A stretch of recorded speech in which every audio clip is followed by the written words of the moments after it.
कि उन्होंने ये शेर कहा था कि पहले तालीम से तुम मोड़ दिए जाओगे, फिर किसी जुर्म से तुम जोड़ दिए जाओगे, और मेरे अपनों, मेरे बड़ों, मेरे बच्चों, मेरे दोस्तों, हाथ से हाथ की जंजीर बनाकर निकलो, वरना धागों की तरह तोड़ दिए जाओगे। हाँ, ताली वाली बजाते रहिए। हम आप जिस मजहब को फॉलो करते हैं या दूसरे मजाहिब के जो लोग बैठे हुए हैं, पंडित जी शायद, हम आप जिस मजहब को फॉलो करते हैं मजहब इस्लाम, मजहब इस्लाम में अल्लाह सुब्हानहू तआला ने हमको आपको एक आइन दिया।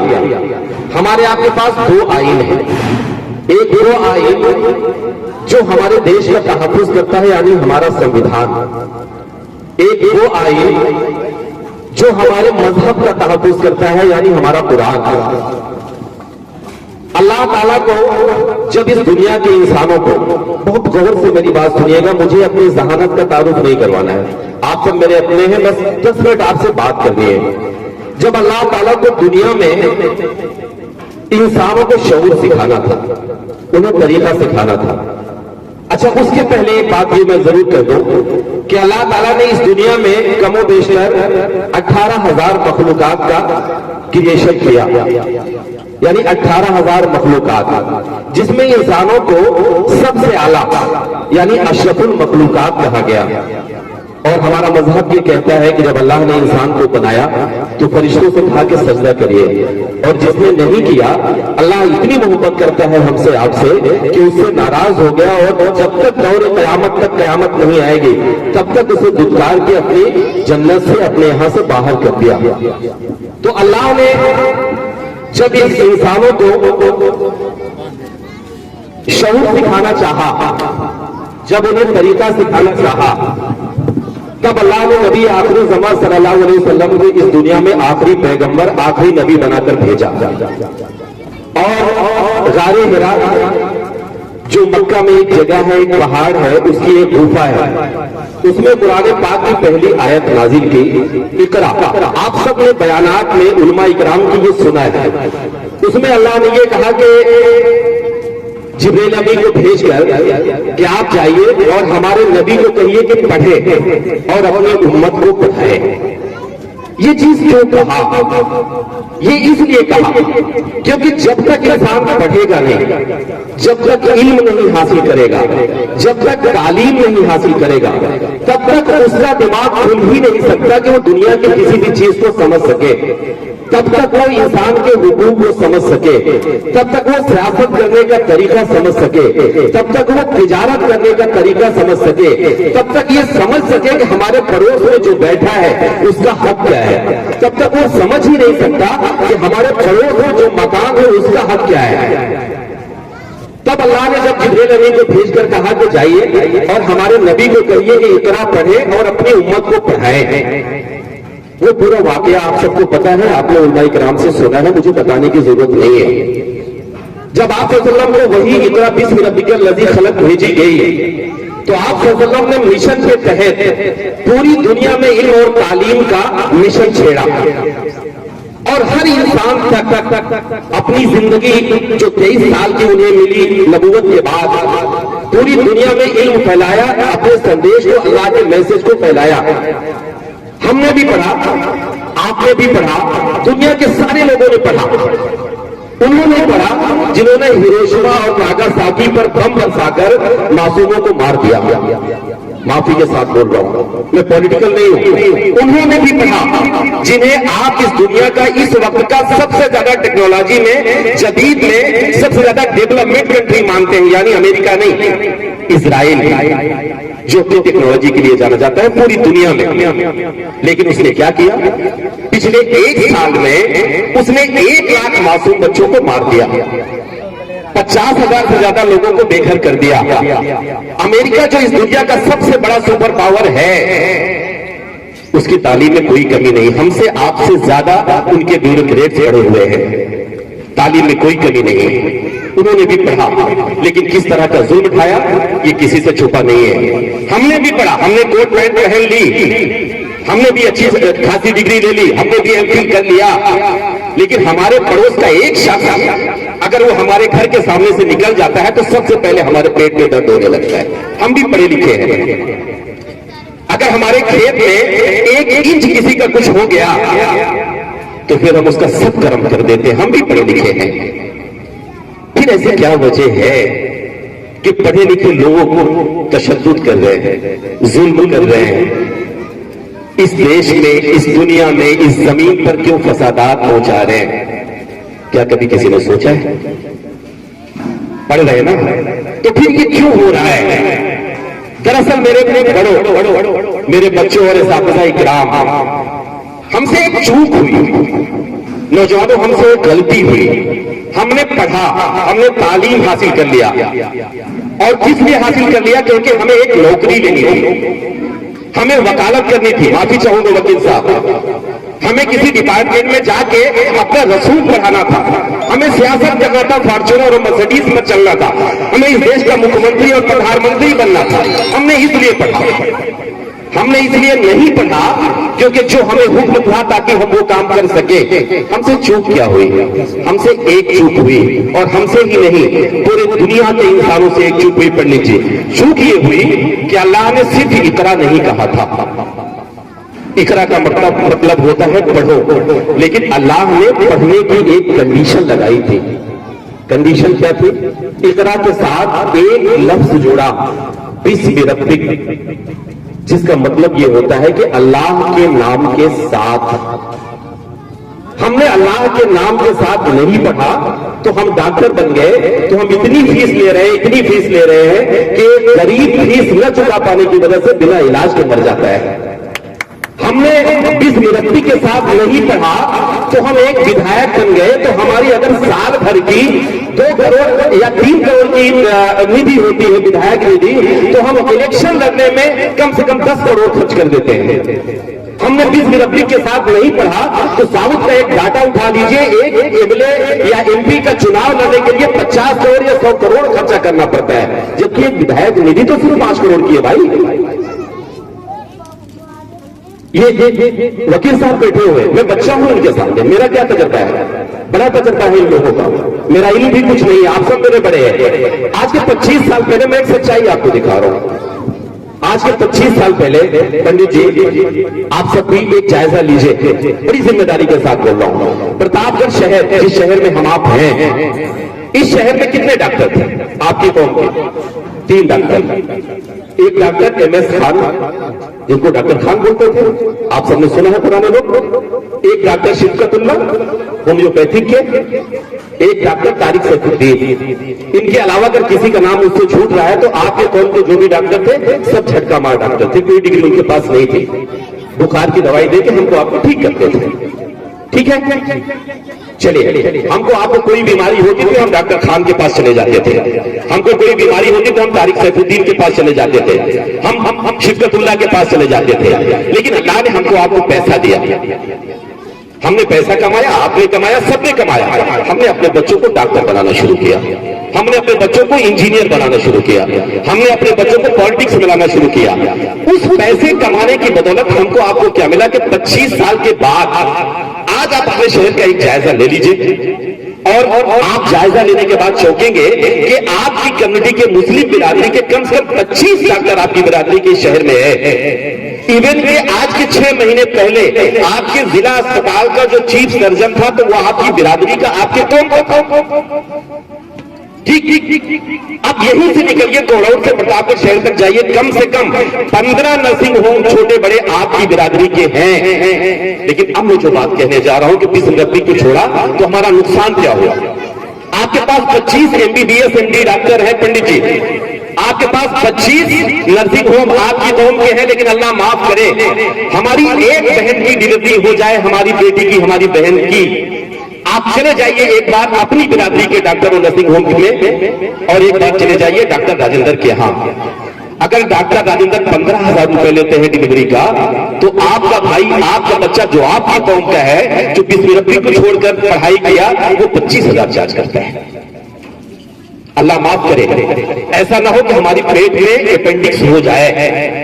अगर हमें ऑपरेशन कराने की जरूरत पड़ जाए तो हम अगर अपने किसी भाई के कौम के जो है नर्सिंग होम में जाते हैं तो वो 40,000 रुपए चार्ज करेगा, लेकिन डॉक्टर राजेंद्र के यहां चले जाइए, मनोज खत्री के यहां चले जाइए, वो आपसे 20,000 रुपए चार्ज करेंगे। किसने अपनाया बिस्मिल रफीक को? हमने या जो है डॉक्टर राजेंद्र ने या मनोज खत्री ने?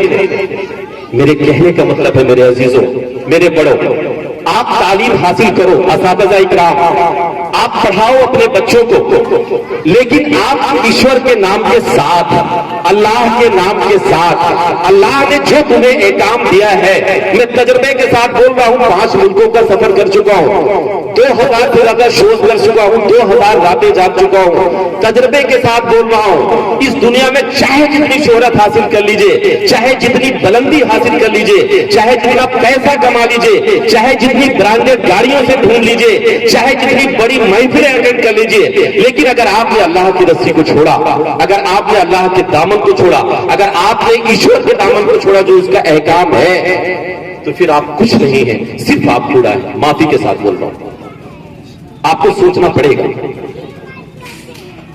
आमिर भाई ने बहुत मेहनत करके स्कूल खोला, मैं भी पिछले 1.5 सालों से मशक्कत कर रहा हूं और सुबह से लेके अभी तक 3 घंटे पंचायत करके पुलिस थाने में आ रहा हूं। शायद ये गुस्सा वहीं से रिफ्लेक्ट हो रहा है। मैंने भी 1 महीने से पंचायत कर रहा हूं। क्या क्या इल्जाम मेरे ऊपर लगते हैं? चंदा चोर।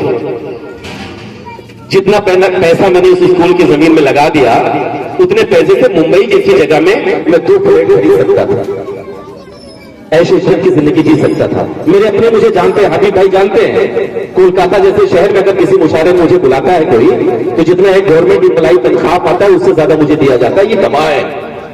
लेकिन मुझे जरूरत क्या है कि मैं प्रतापगढ़ जैसी जगह पे अपना चप्पल, अपना जूता घिस रहा हूं? इसलिए घिस रहा हूं कि हमारी कौम, हमारे अपने, हमारे समाज, हमारे देश के जो गरीब बच्चे हैं वो सिर्फ पढ़े ही नहीं बल्कि बिस्म रब्बिक के साथ पढ़ सके। स्कूल बहुत है, यकीन मानिए बहुत है, माइनॉरिटी के बहुत सारे स्कूल हैं। आपके पास, आपके शहर में माइनॉरिटी की जो सबसे वैल्यूएबल जमीन है, मैं नाम कहिए ले लूं, अबुल कलाम आजाद इंटरमीडिएट कॉलेज, उससे ज्यादा पीक पे ना कोई जमीन है, ना उससे ज्यादा बेहतर वैल्यूएबल कोई जमीन है। लेकिन आज हश्र क्या है, आप देख रहे हैं ना, बहुत सारे स्कूल आपके हैं, लेकिन दिक्कत क्या होती है, हम भी उसी रास्ते पे चल रहे हैं। आप चले जाइए किसी स्कूल में एडमिशन कराने, और अगर मैं एक आपको बात बताऊंगा भी, अगर आपको 3,500 रुपए की फीस की लिस्ट दी जाती है या आपको 3,500 रुपए किताब की लिस्ट दी जाती है, तो एक बात अमेज़न पे जो आपकी किताब है, आमिर भाई का धंधा, माफी के साथ बोल रहा हूं, ये नहीं है, लेकिन ये अगर कोई और टीचर्स बैठे हुए किसी दूसरे स्कूल के तो उनको तकलीफ होगी। आप उसका स्कैनर एक बार स्कैन कर लीजिए, और स्कैन करने के बाद आप ये पाएंगे कि जो किताब आपको स्कूलों में कमीशन पर 3,500 रुपए की मिलती है, मैंने मंगाया है अपने बच्चों का, वो किताब आपको सिर्फ 700 रुपए में मिलती है। हम ये रोना रोते हैं ना कि हमारी कौम पढ़ नहीं पा रही है। आप यकीन मानिए, स्कूलों के नाम पर, कॉलेजेस के नाम पे सिर्फ हमें सोशल मिलता है। तो मेरे कहने का मतलब है कि आप सबको समझना पड़ेगा, आप सबको सोचना पड़ेगा।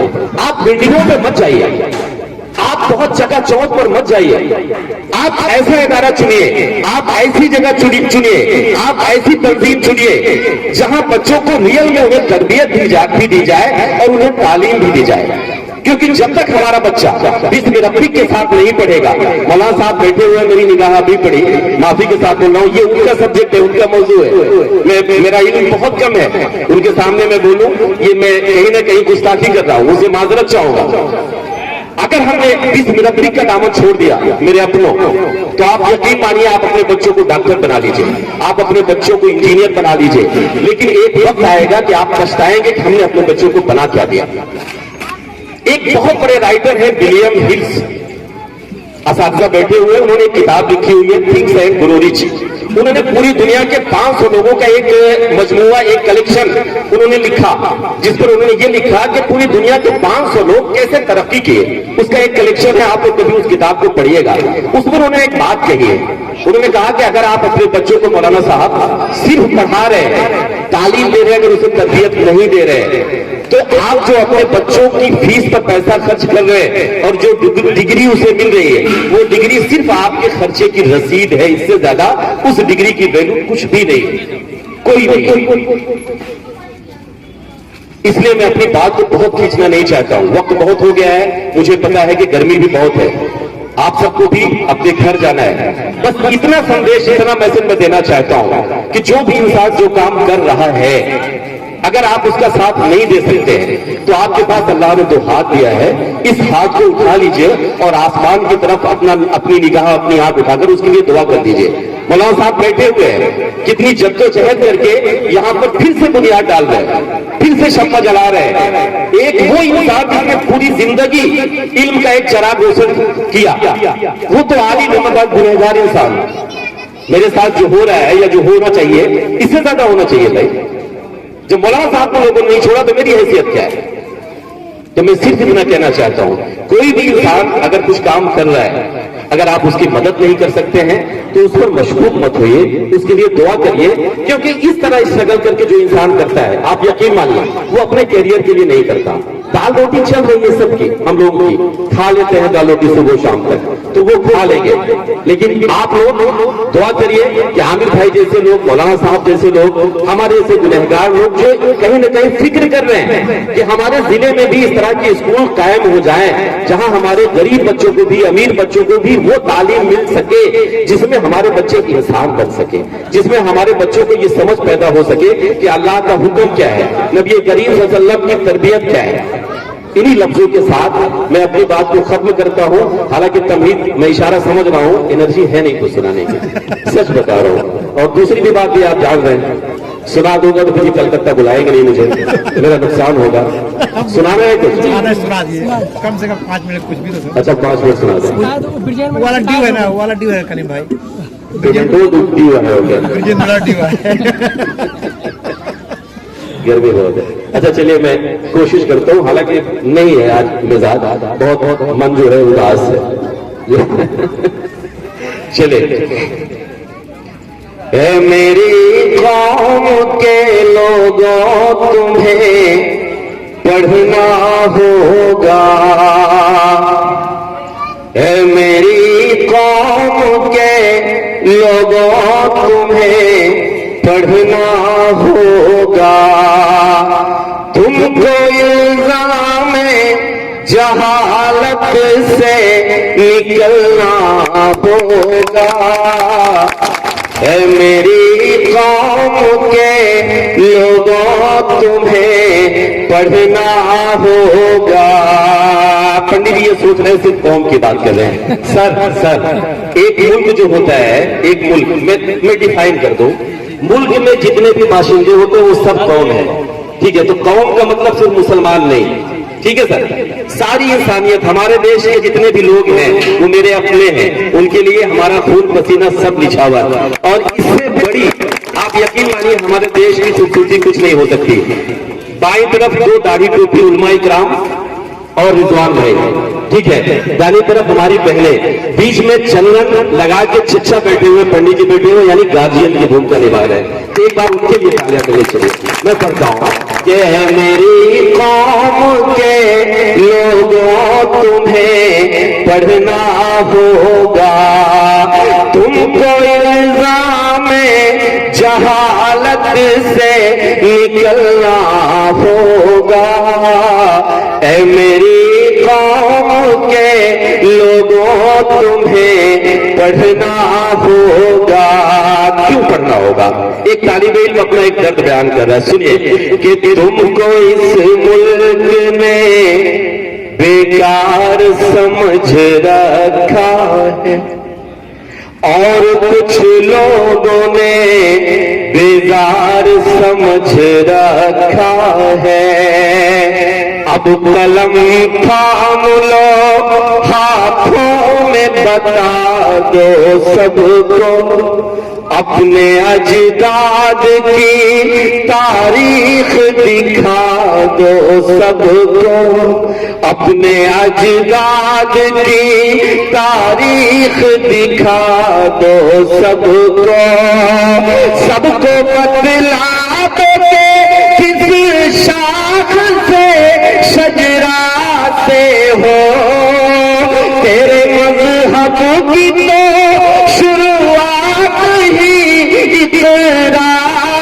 से है, तेरे मजहब की तो शुरुआत ही इकरा से है।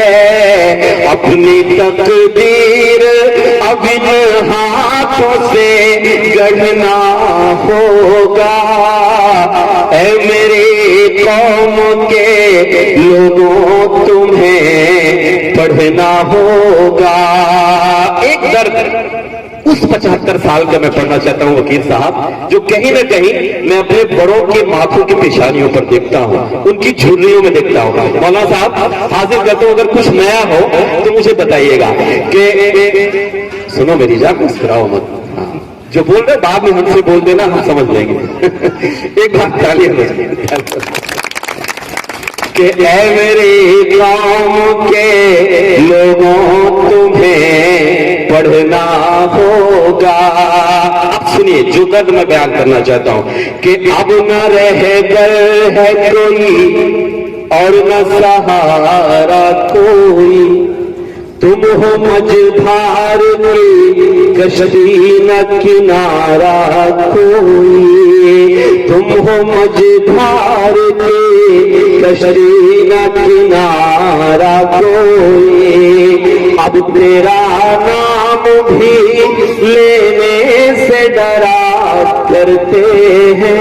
अगली बात अगर समझ में आए तो मुझे बताइए कि तुम हो मझधार की कश्ती न किनारा कोई, अब तेरा नाम भी लेने से डरा करते हैं।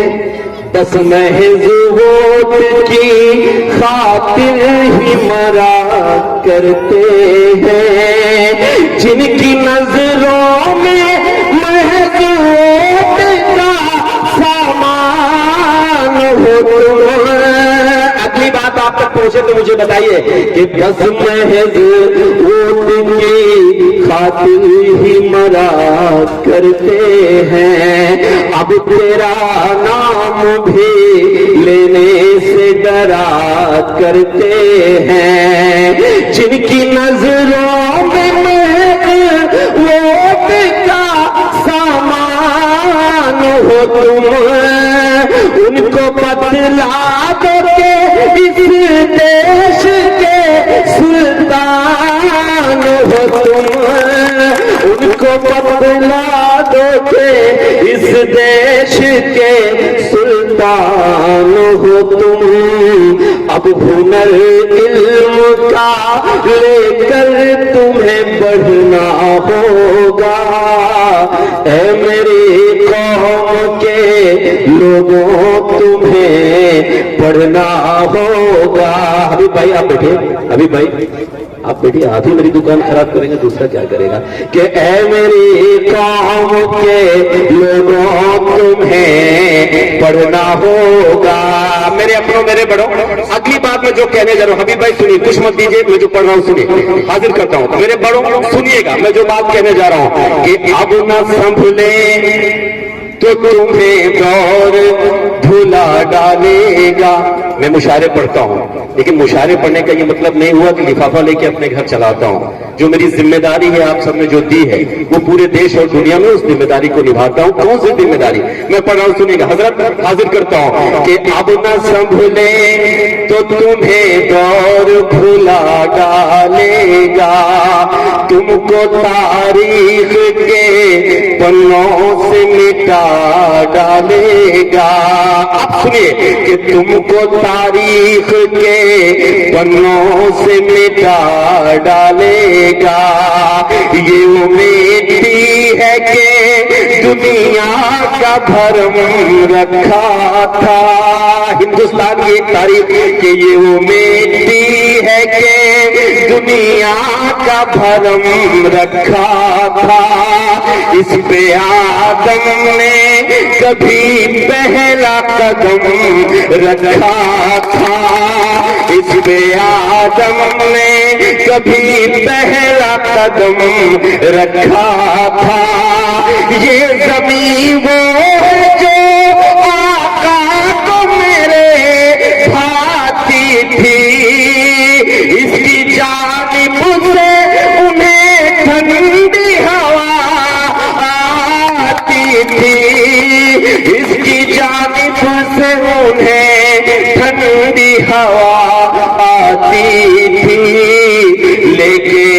फरमाने इलाही तुम्हें चलना होगा। ऐ मेरी कौम के लोगों तुम्हें पढ़ना होगा।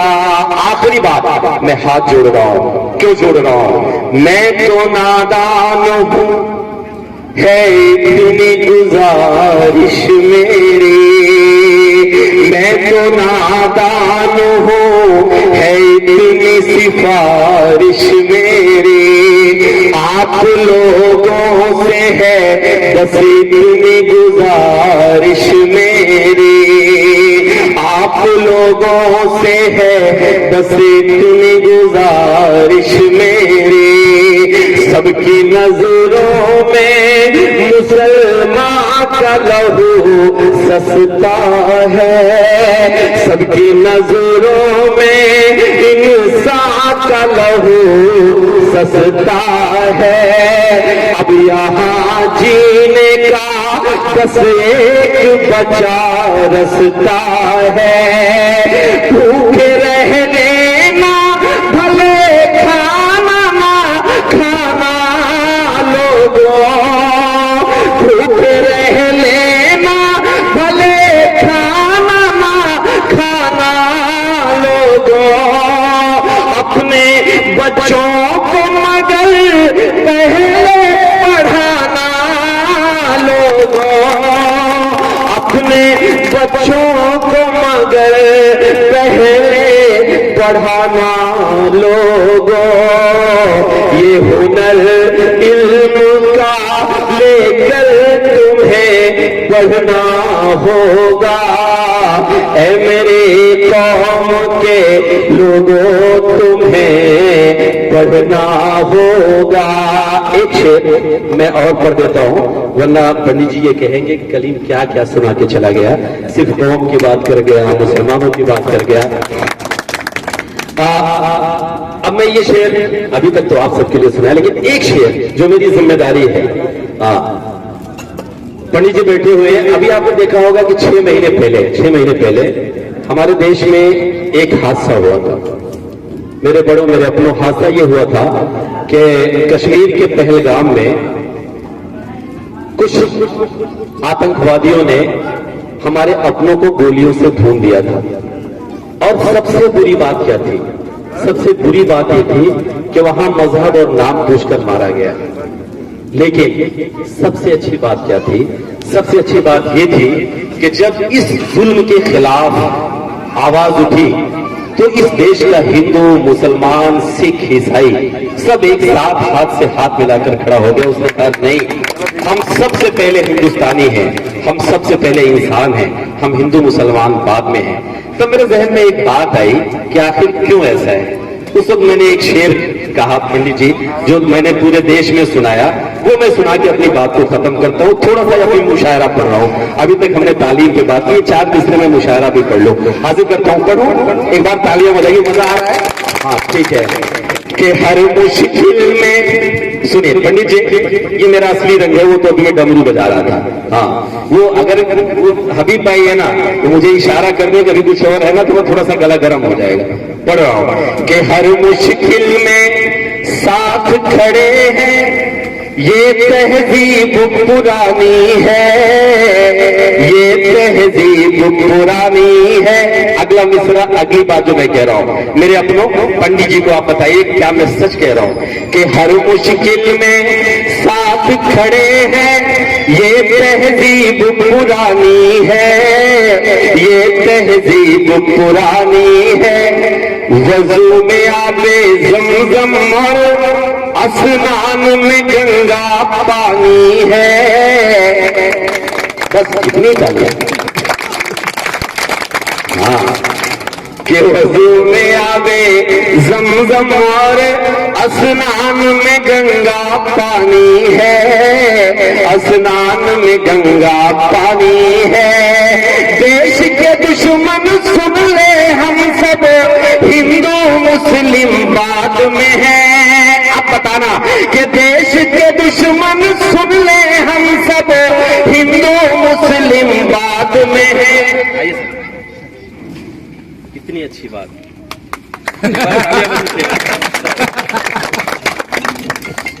सही वक्त देखिए कि हर मुश्किल में साथ खड़े हैं, ये तहजीब पुरानी है, ये तहजीब पुरानी है।